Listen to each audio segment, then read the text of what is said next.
Hello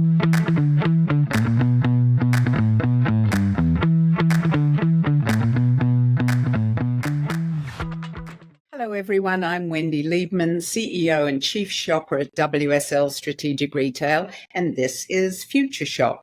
This is where I talk to innovators, disruptors, iconoclasts about the future of retail.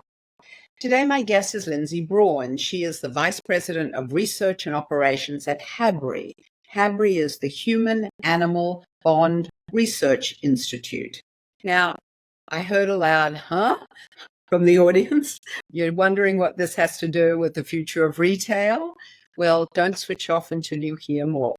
Because one of the things that we know at WSL in all the decades of doing our How America Shops research is that the pet category and its shoppers has been one of the most important leading indicator categories in all our research. Why, you might say? Well, it actually reflects the mindset, the sentiment, and the spending of the American shopper, how they are spending, not just for pets, but for many other categories. So let me just give you a couple of examples from our How America Shops research. Did you know that pet owners are twice as likely to buy natural and homeopathic remedies, not just for their pets, but for themselves? So if you're in the natural and healthcare business, you need to know about pet owners. Did you know pet owners are twice as likely to use curbside pickup than non-pet owners? So if you are very interested in buy online, pick up at the curb, pick up in store, you need to understand pet owners. Did you know that 2/3 of pet owners made a purchase on social media in the past 3 months versus non-pet owners? Not just for pets, for many things. And last but not least, 8 out of 10 pet category buyers, pet owners, actually pay for membership to services such as Amazon Prime or Walmart Plus to get that faster delivery, much more than non-pet owners. So 8 out of 10 do that versus 6 out of 10 non-pet owners.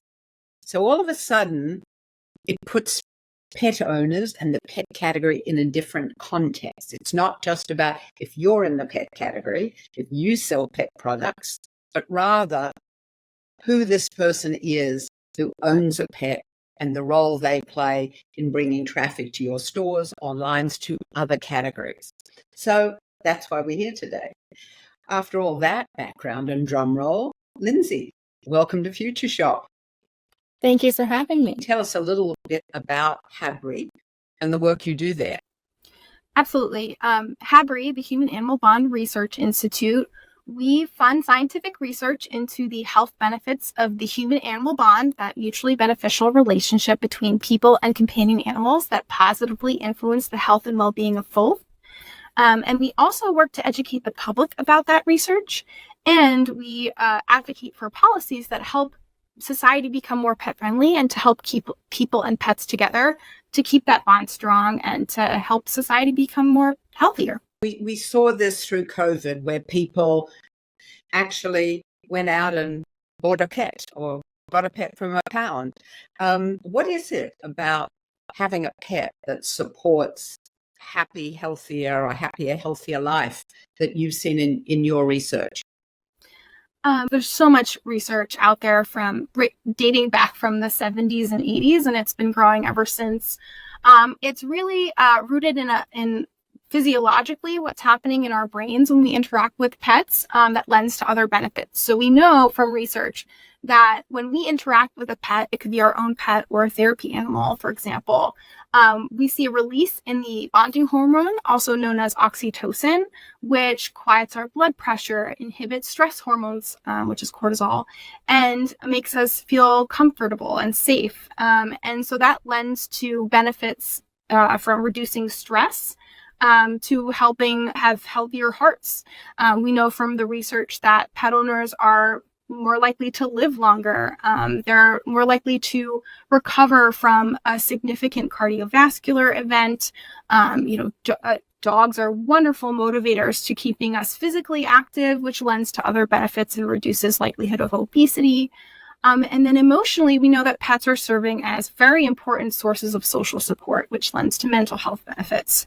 So we know that, on the physical side, they can help buffer stress, but they can also provide a sense of routine and purpose that's really critical to, especially for people managing a long-term mental illness, to keeping us in routines and to boosting our confidence and kind of helping us avoid rumination and keeping us active in our daily lives. And so there's a ton of research on various populations, children with autism, older adults, veterans with post-traumatic stress. There's a lot of various ways that the human-animal bond can be beneficial to our health and wellness that's really backed by scientific evidence. Just to know that there's a lot of great research out there is super important because it can be very beneficial from in terms of supporting policies and helping people just take better care of their pets as well. I had 2 dogs growing up, Susie, who was an English sheepdog. I had Jake, who was a golden Labrador. I had Whiskey, who was my black and white cat. There was a brand called Black and White Scotch. I had Budgerigars. I even had Hugh, the iguana, but that was grown up. That was left over from a boyfriend. As you were talking about this, I was thinking, does it matter what kind of pet? Or does the research, the science show that it could be any pet, any type of animal or bird or whatever, or iguana, whatever they are, that could deliver these sort of benefits? Yeah, I think it really comes down to, the right pet for the right person or family. There's a lot of research on dogs, a lot of research on horses, a lot of research on cats or growing research on cats. Small animals can be super beneficial in classroom settings or for young children, teaching them empathy and responsibility. So it definitely, doesn't necessarily have to be one specific type of animal, but we find that in terms of just preparing pet owners for the greatest success, right? The strongest bond, it has to do with just what is the care associated with that type of animal, and are you equipped and prepared to, and does that meet your expectations, right? Like if you're a traveler, and you want a dog, like, can that dog come with you? So what was it that you saw about COVID and that shut-in period that drove people to acquire a pet? And then what is it, the challenge of taking care of pets and maintaining that benefit as we move on? Yeah, I think with COVID, obviously many of us saw ourselves all of a sudden at home. We were spending a lot more time, hopefully those fortunate enough, working from home, where we know that one of the barriers to pet ownership is time. And people finally, so all of a sudden, had more time. So I think that's really what drove folks finally getting a pet, and also just knowing, like, there's a lot of people are aware of the social and emotional benefits of having a pet, that companionship, right? They were a little lonely, isolated. There's a ton of research to show that pets can be super beneficial for keeping us connected and reducing loneliness. So I think that was kind of all where it stemmed from. Where people, they had the time, they were at home, they could spend more time with that pet. And you also referred to children before, and I think about that sort of locked in or that tighter, smaller world that children had to live with, particularly for those 3 or 4 years, and that having a pet as part of that comfort was something that many people have talked about in that time. You also talked about things like autism, and I know some of the work you've done. I must tell everybody, it's an amazing website. You need to go onto the HABRI website to see all the various papers that have been written about people with cancer, children with autism, as you said, mental health.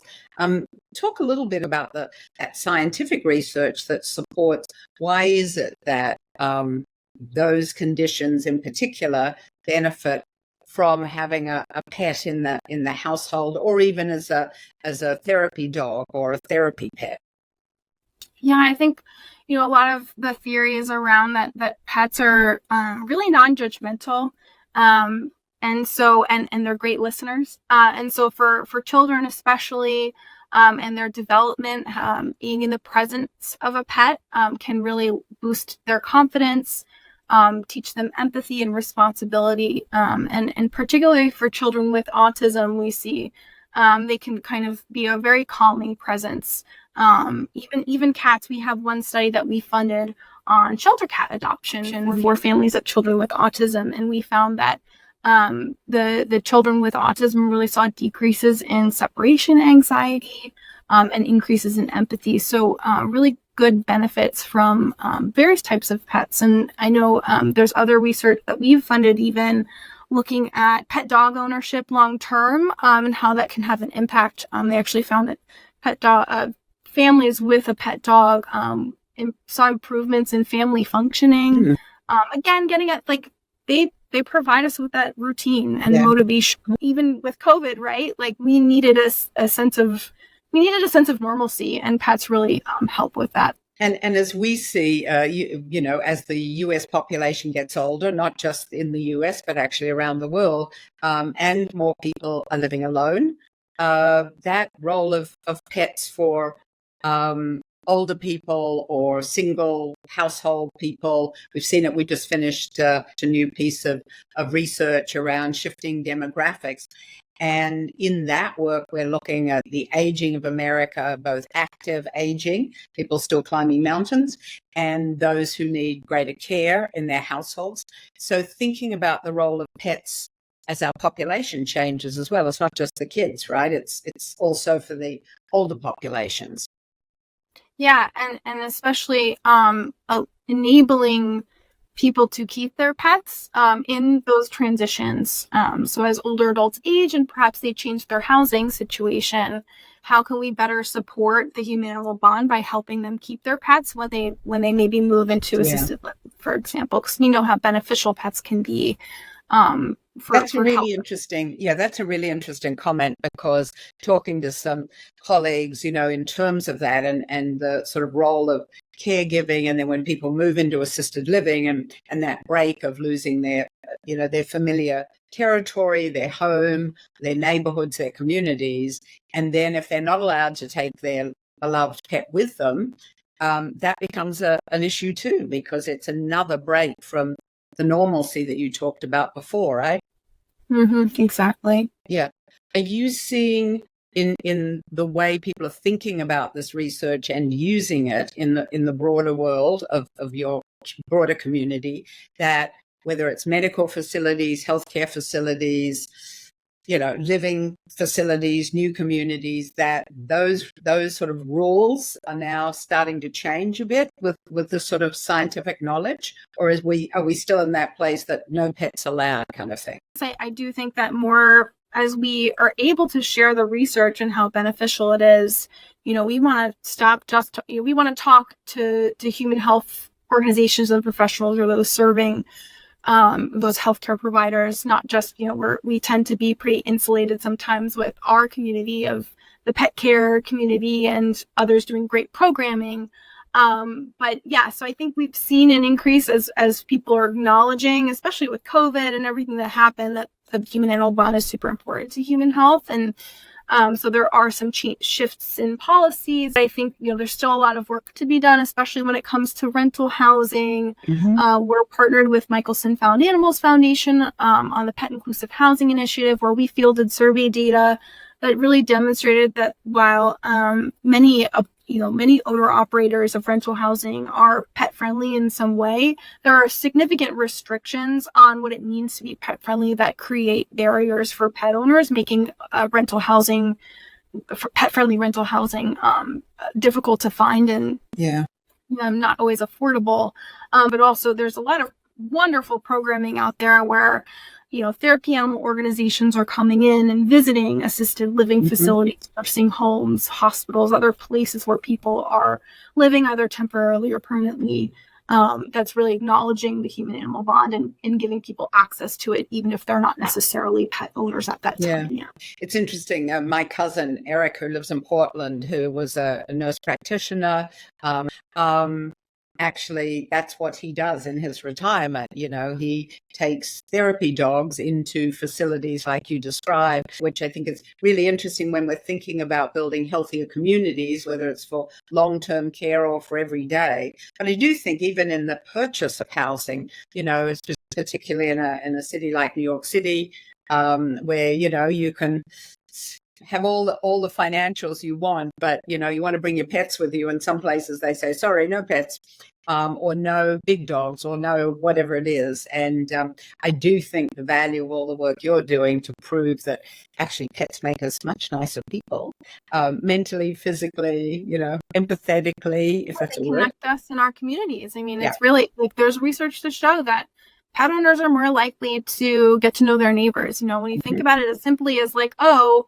you call on your neighbors to like feed your fish while you're away for the weekend. You're naturally through those favor exchanges or just going out into the community, you're walking your dog or whatever it may be, you're more likely to be connected in that way. So they do foster really better communities, more connected, which is what we need. More than ever, I think. And as we think about stress and anxiety, and you've already talked about this, but one of the things we first saw in our research, How America Shops research several years ago about, stress and anxiety being two of the biggest obstacles people say to living a healthy life, and short of, popping a pill or, whatever, the fact that, have a pet, borrow a neighbor's pet. What about workplaces? I mean, I do wonder, particularly, as we talked about COVID and people are at home and now people are getting back to the office in some numbers. How do we have to think about healthy workplaces and the role of pets in those places? What's your research tell you about that? Yeah, there's a lot of great data and information out there about the benefits of pet-friendly workplaces generally. It's not necessarily a new concept of like allowing pets to come to the office per se. And there's research to show that those environments are more collaborative, more communicative. But it's not just pets in the office. We found through our survey research that we did with Nationwide that pet inclusive workplaces where it's a whole host of ways to policies that an employer can institute related to pets, there's a whole host of benefits associated with implementing those policies. So it's potentially allowing pets in the workplace. We understand not everyone can do that for safety reasons or for a number of reasons, but it's allowing time off to care for a new pet or a sick pet, providing pet sitting services, having an event where you host pet, bring your pet to work day or week. I know that's coming up in June. But also offering a pet health insurance policy. All those things can really be beneficial from a, attracting talent, retaining talent standpoint. We know many younger pet owners or younger people are pet owners. They're the largest pet owning cohort, the millennials and Gen Z. And they want their employers to demonstrate that they care about their family members, right? Their pets. And so just, attraction, retention, engagement in the workplace, better relationships between supervisors and employees as well, which is very critical from a retention standpoint. So good things are happening for both the employer and the employee when workplaces are engaging on pet friendliness and pet inclusivity. A lot of our donors and supporters are, they have pet friendly offices or workplaces, and they make their policies and resources available. But we created a little handbook with Zoetis called the WFIS. It's available on our website, just giving some basic best practices when it comes to getting buy-in from your community about pet-friendly workplaces to just how to do it or what, policy considerations to make. You could just see the extraordinary benefits of this culturally, health-wise. I think that you quoted a number about how the healthcare savings. Oh, yes. That's a stunning number. Please tell us about this. This is just, wow. So we have an economic analysis that we conducted through research through economists at George Mason University. We commissioned with our supporter Banfield Pet Hospital on the healthcare cost savings of pet ownership. This is also available on our website, but essentially we compiled all of the research that pointed to various health benefits of pet ownership. And our economists paired that research with publicly available economic healthcare cost savings data. And so it wasn't, it's pretty conservative, its approach and methodology, but we were able to show from pairing with that data that there's a annual healthcare cost savings of $22.7 billion associated with pet ownership in the U.S. Say that again. That's a very big number. $22.7 billion healthcare cost savings on an annual basis. I know the healthcare costs in this country are way more than that, with many more zeros in the trillions. But it does say to you, there's so many ways to look at this and think about it, whether I'm a corporation or I'm a family, whether I'm a community, or where we live most of our lives in retail, and the opportunity around that. There's a whole host of research on the benefits of pets for human health and wellness. By tapping into that, by sharing that research, by really trying to support pet owners, whether it's providing them with services or products in your stores, or just providing your employees with benefits related to pets, you can really honor the bond and connect with people. But 66% of U.S. households own at least one pet. And that's especially true for the younger generations who are going to be the longest, they're shopping. And 98% of pet owners consider their pets to be an important member of the family. Pet owners are incredibly bonded to their pets. By acknowledging that relationship and sharing the research, we know from our survey research too that the more knowledgeable pet owners are of the health benefits of pets, the more likely they are to take better care of those pets and spend. So there's just, I think there's definitely a lot to gain from honoring the bond by better serving your pet owning constituent, which is ultimately going to be a majority of your consumers, your stakeholders. Yeah. It does make you smile, right? That it is that thing. And when I knew I was going to interview you, that's why I was sort of thinking, think about all the guests I've had growing up, right? I look at Walmart just has added vet services and unlimited virtual service to their Walmart pet program. That in addition to offering mammogram services. So somewhere along the line, there's the largest retailer in the US and the world looking at both sides of that story, right? And the whole family and the benefits, both emotional and financial. So now you have to tell me, I told you about all my pets' names. My understanding is you have a dog. Yeah, his name is Cliff. He's 9. He was my first baby. Since having him, we've moved cities. We've had a son who's 18 months old. And Cliff is very much a part of our family, and it's been so fun having him. We adopted him. I'd take him to dog parks all the time. Still walk him. It's part of my day that I look forward to for sure. Yeah. Now, the second question about Cliff is, what's his favorite place to shop?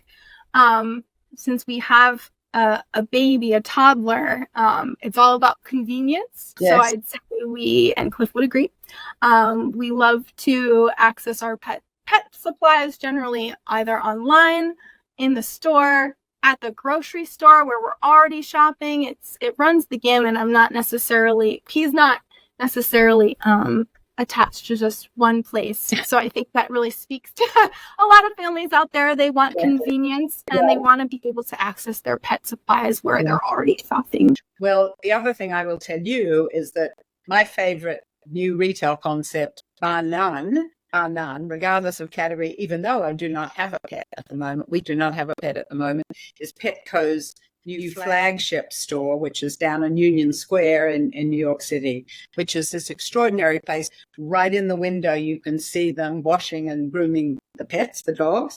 They have vet services. They have an amazing offer of healthy food. I mean, literally anything I would want as a two-legged person. And they've got snakes and birds and you name it, to your point, matching the pet. to the person, I think is incredibly powerful. And so much of the research that you do really does talk to not just having a pet or owning a pet, but those emotions that come with it, and building communities and building healthier communities. So tell us what your website address is, just to make it easy so everybody can jump on and do some homework. Thank you for asking. It's habri.org, HABRI.org. Okay, very good. You made my heart warm. I'm now going to go and pet my neighbor's dog. So thank you. Thank you for that. It's been a pleasure. Thank you so much, Wendy. You know, in these times when we are trying very hard to find opportunities to grow our businesses, sometimes we need to look in areas and in ways that aren't literally directly aligned to the aisle we're in, or the store we're in, or the category we're in. Sometimes we need to step back. And as you've heard me say thousands and thousands and thousands of times, look at the shopper, understand their lives, their lifestyle, their mindset, their sentiments, for other opportunities. And I think what Lindsey told us all today, and sharing our own How America Shops research, is that if you look at this particular group of shoppers around this particular category, so much opens up in terms of insight, knowledge, and actionable opportunities. It's how do I find the right shopper that I can grow my business with, even if it's in a totally different category, by delivering that kind of emotion, empathy, sentiment that they will respond to. And particularly when we're all focused very much on happier, healthier lives, communities, families, all of the above. This is a segment of the population, 2/3 of the population, who are actually in this mindset, who understand the value of having a pet and do certain things as a result of that, and not just about buying their pet products. So think about it differently, push the future of retail, and we'll see you in the future. Cheers for now.